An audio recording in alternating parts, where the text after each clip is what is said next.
Hello everyone, welcome back to another episode of the Unstoppable Dad Project. Thank you once again for joining me for another week, taking the time out of your busy week to listen to the little podcast that I have going on here. As always, before I get into today's episode, I would love for you to make sure that you are subscribed on whatever podcast platform you are listening to this on. Jump on and follow us on the socials. So at The Unstoppable Dad on Instagram, The Unstoppable Dad Project on Facebook. You can also find video versions of the podcast, albeit backdated, on the YouTube page. And please make sure that if you know somebody or you think that there is somebody in your life who may be able to get some value out of what it is that I am doing here, please share it around, because without you guys sharing it with other people that you know, we wouldn't be able to continue to grow. We've seen such amazing growth over almost 2 years of doing the podcast now. So if you like what we're doing here, if you think that somebody else might get some value from it, make sure that you share it around. And just before I do get into it again, please, thank you. Thank you for your support. Thank you for continually listening to the podcast. Those of you that come back, if you're new here, welcome. It blows me away that I jump on every week and have a look at the stats and where we are getting listeners from and how many downloads we're getting and things like that, just to see from feedback, what you guys are enjoying and what I can do more of from a topic point of view, episode format, so on and so forth. And it blows me away that there are people all over the world that listen to this podcast on a weekly basis. So I just want to say thank you. We're coming up towards the end of the year, coming into this Christmas period. And as I kind of wrap up another year, it continually blows me away, the support that I'm getting, the people that listen to it. So thank you. It really does mean the world to me. So one of what I wanted to go through today is I really wanted to talk about one of my favorite things about being a coach, right? So my coaching journey has been a 15-year plus kind of journey where I started off as a coach, as a sports coach, coaching American football in Australia, where I started coaching the local team, specifically working with under 19 young men. And from there, it evolved into becoming a trainer, so a personal trainer. I still use the word coach in that space because I started off as a sports coach. And then from there, opening my own gym and really... And that's where it kind of took on a life of its own. And then obviously here we are. And predominantly the vast majority of the coaching that I do is online through the Dad Project, through Fusion Sports and Performance. I still do some online stuff, some in-person stuff, but mostly I'm really only working with people online. But over the years, the type of person I have coached has changed. I won't say it's changed quite dramatically. It obviously has from when I first started, because the majority of people that I were working with when I first started coaching was obviously that under 19 young men, athletes, both people who were looking to go to the next level as young athletes, people who were those weekend warriors. So started from there and then started working with day-to-day people. And then now I'm working with predominantly busy parents, but it's evolved a lot over the years. And also some of my favorite things about being a coach have changed over the years. But one of the things that has kind of really been highlighted to me over the last couple of weeks that is really something that it actually didn't used to be my favorite thing as a coach, but it's become one of my favorite things as a coach, is seeing people succeed after they've finished working with me. And that's been one of that. So the reason I kind of wanted to do a topic on this is over the last week, I've actually seen a lot of the young men that I used to coach when I first started as a personal trainer and when I was coaching football. I've seen them hit some fairly unique milestones in their life. Some of them have gotten engaged. Some of them have had kids of their own. Some of them have continued to play football as they've got older. I've had one who's just been able to win a state championship. Like, there's been a lot of things over the years where even though I'm not coaching that person, they've still been able to continue to succeed in their life. Now, I'm not saying that I'm responsible for that at all, but I love the fact that to see people that I've been able to interact with on a coaching level continues to succeed, because at the end of the day, one of the things that I got told as a young coach in the fitness space when I first began was, if you are a good coach, you should be doing everything you can to work your way out of somebody's life. So if we use like the fitness space as an example, when I first start working with somebody, and especially if this is if it's an in-person gig, you are going to spend a lot of time explaining things to them, especially if they don't have a very high base level of where they're beginning with. And what I mean by that is you're going to be showing them how to squat. You're going to be telling them where their foot position is. You're going to be telling them how you want them to do something, albeit that needs to be tailored to them, their own individual body types, so on and so forth. But there's a lot of hands-on action that needs to take place in order to get them doing the thing that they're paying you to do. And then if you're a good coach, that should lessen over time. Like, you shouldn't, if you are a good coach and if you are somebody who is worth what they are investing in you, you shouldn't have to constantly be on them about putting their feet here, having their knees tracking here, going to this range of motion, you should be doing a good job of educating them so that they become self-sufficient. And then over time, what happens is you're actually working your way out of their life. And somebody said that to me very, very early on in the piece. And it didn't really mean anything to me early on, because when I was early on in the opening up the gym, and as a coach, it was more about bringing in more clients. It was more about trying to get as many people as possible in the doors, which actually helped me as a coach. The more people we brought in, the more interactions I was able to have, the more I was having to adapt things, and the quicker I was learning.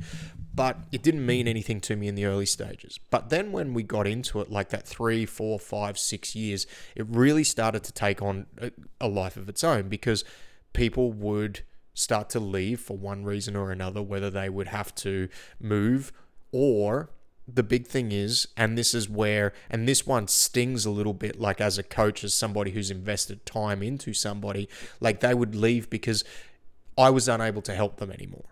They were at a point in their life, or they were at a point in their training journey where they had to move on in order to continue to progress. And early on in the piece, that stung a lot. It was almost like a breakup, right? Like when you're a coach and somebody leaves, like it's almost like you're having a lower end of a relationship breakup, because you've had a lot of interactions with this person in order to try and get them to progress. And if the quote-unquote relationship ended at a point where they had to go on and they had to go work with somebody else in order to continue to progress, it stung quite a lot in those early stages. Now, eventually over time, I started to see that as a little bit of a compliment on my coaching abilities, because I had worked with them to a point where they had outgrew what I was able to offer them. And then over time, you would see these people then go on, they would work with different coaches, different trainers in different gyms, and they continue to succeed. And I get a kick out of that now. There was once a time in my coaching journey where there would be this low level jealousy or even anger towards it. But now that's not the case. I've moved past that in my coaching journey to a point where I'm very, very happy for that person, that they're continuing to take the actions that we've worked together to continue to progress. And it doesn't matter whether it's the young men that I worked with as a football coach, or it's the people that I've worked with in the gym space. I actually get a lot of joy now in my life out of seeing people continue to succeed long after I've finished working with them. Because even though most of those people probably, without me in their life, would probably still be able to succeed, because they've probably got that personality type, or the thing that they were looking to change has really worked, like it was so important to them that they would probably work it out. It's nice to see people succeed, especially people that you have had a personal history with, an interaction with on a personal level, where you've been a little bit of a part of their life, and to see them continue to grow and forge their own path and do their own thing. I believe is a really wonderful thing. I think it's amazing to see that. That is one of my favorite things right now of being a coach and also one of the favorite things I've got a lot of gripes with social media, right? For me, it came about, I'm in that generation where I know what life was without social media and without the internet, but I also know what it is with. So there's a few things that I hate, there's a few things that I love. One of the things that I love is being able to see people who I don't see in person on a regular basis continue to succeed, especially, and that goes across the board, but especially those ones that I've had the pleasure and I've had the privilege of being able to coach over the years. So that's one of my favorite things about coaching. And the reason I mention that is because we are coming to that time of year where people are going to sit down, they're going to assess the year that was, and they're going to look to what they want to achieve in this coming year. And I want to tack on a message to the end of that. And the message is that you don't actually need a coach. Whatever it is that you want to succeed, you don't need a coach. And some people may hear that and be a little bit shocked that I'm saying that because, well, one, I actually have a paid coaching program that if you've listened to long enough, you will know about. But my paid coaching program is a little bit different to a lot of people in the fact that I know what I'm good at. I'm good at providing programs to people and helping them reclaim their strength and athleticism in a busy life and adapting a suitable program to their needs, to their wants, and to their schedule. And that's what I'm really good at around movement, exercise, strength, performance. That's my thing, right? And I don't try and be anything else within the program. Like that is where I sit really well and what I've spent the last 15 years of my life mastering. Like I'm not trying to ram nutrition programs down your throat. That is not my area of expertise. I'm not trying to ram mindset stuff down your throat. I've got things that I can help you with that I know have worked for me, but again, that's not my area of expertise. I know that from those points of view, my big focus is trying to get you physically moving well and get you happy with that routine. And I know that a lot of things within life actually flow on from that. Why? Because I've got 15 years of coaching experience to back that up. I've tried things that didn't work. I've had people outgrow me as a coach. But most importantly, one of my philosophies as a coach is I'm actually doing as much as I can to work my way out of your life, rather than stay in your life. And there is this thing in the coaching industry, and especially with the prevalence of social media, and I've just gone from one of the things I love about social media to now one of the things I dislike. But there is one thing, if you look online, it's littered with coaches, especially in the health and fitness space. And they want to put forth this facade and this bravado that you will fail if you do not do my program. Whatever result that you want to do, you will fail. I'm here to tell you, you will not fail. Okay, your life will be just fine without investing in a coach. Now, if there is a result that you want to achieve, if you want to get back to training more regularly, you want to maybe feel a little bit better in your own body, you want to start to get a little bit stronger, I do think there is an advantage in investing in a coach. Now, I also understand that there is a financial barrier to do that. And in today's day and age, with all the financial stress that is there in everybody's life, sometimes it's just not feasible to do that. There are other priorities, and you don't need it. There is plenty of free resources online. The big thing that you need to commit to if you aren't going to have a coach is you need to commit to action, and you need to work out how to keep yourself accountable when you do it. Because I can tell you right now, when I have invested in a coach, the big things that I like, the program itself, most of the programs that I've invested in over the years, I could probably find the information online. And it's the same with you. Whatever it is that you want, the free information will be online.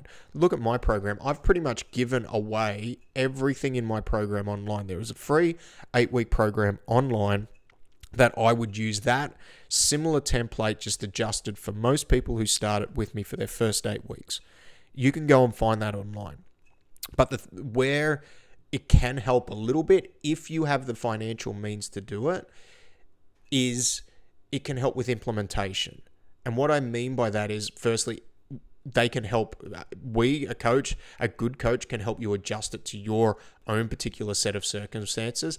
And then there is an element where you have somebody externally who is able to hold you accountable to what you say you are going to do. They're the two big areas where you can get some value from that. But don't get sucked into this Stockholm syndrome that is out there where everybody is telling you that you will fail if you do not invest in this course or do that.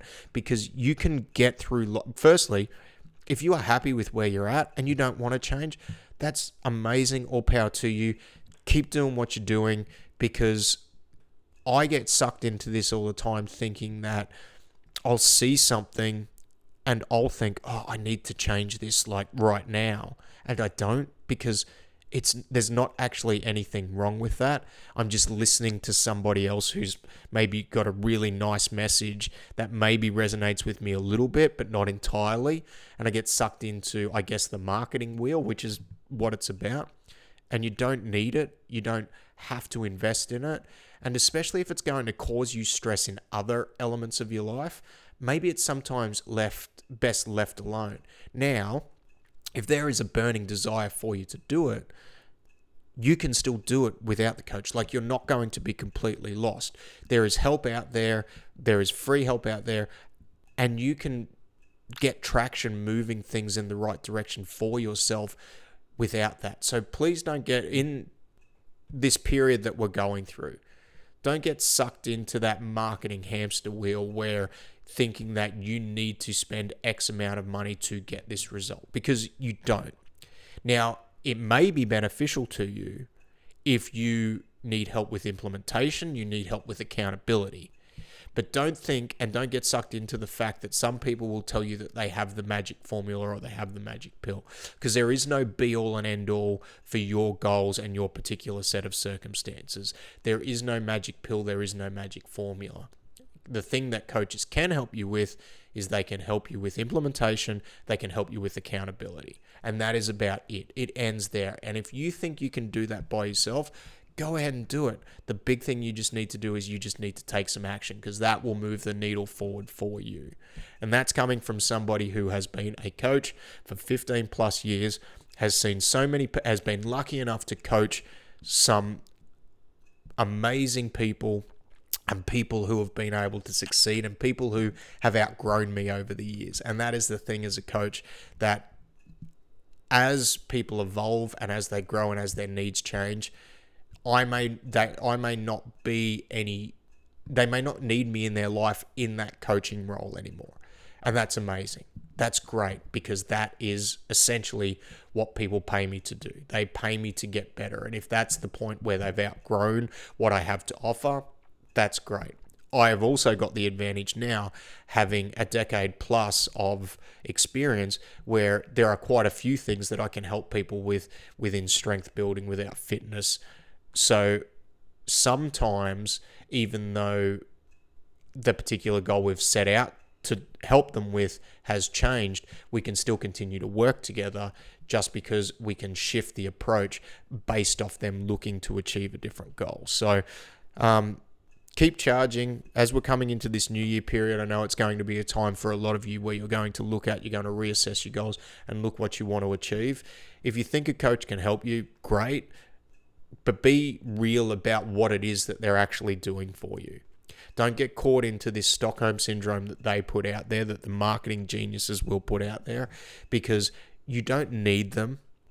They are a tool and a vehicle to help you achieve your goals through giving you the help with process, implementation, and accountability along the way. So this episode will be published just before Christmas, so I just want to take this time to wish you all a very Merry Christmas. Thank you once again for taking the time this year to listen to the podcast. I'm about to head off for a week, so if you do send me any messages on social media or something like that, I'm not ignoring you. I'm just probably going to go offline for a week. So thank you again for listening to the podcast. I appreciate each and every single one of you. Have a great Christmas. If I don't jump on a podcast beforehand, have a great new year, and we will see you in 2023.